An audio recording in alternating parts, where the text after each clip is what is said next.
আজকের শব্দ এপিকিউর মানে জানার আগে চলুন একটুখানি এটার উৎসটা জেনে নিই।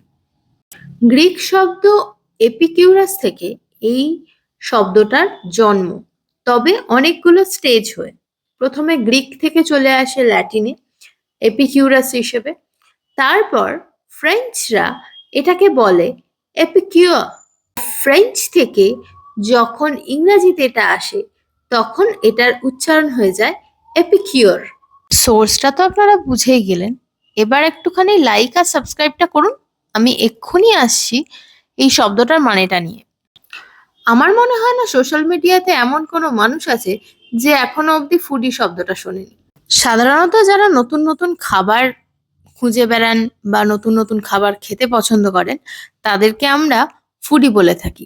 এপিকিউর শব্দটা ব্যবহার হয় একটু অ্যারিস্ট্রোকেট ভাবে।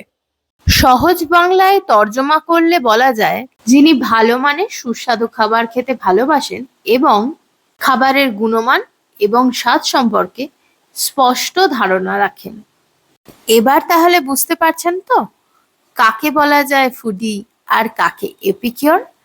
যদি ব্যাপারটা টোটালি ক্লিয়ার থাকে তাহলে অবশ্যই একটা কমেন্ট করে জানাবেন আপনার পছন্দের প্রিয় ফুডিকে আর প্রিয় এপিকিউরকে।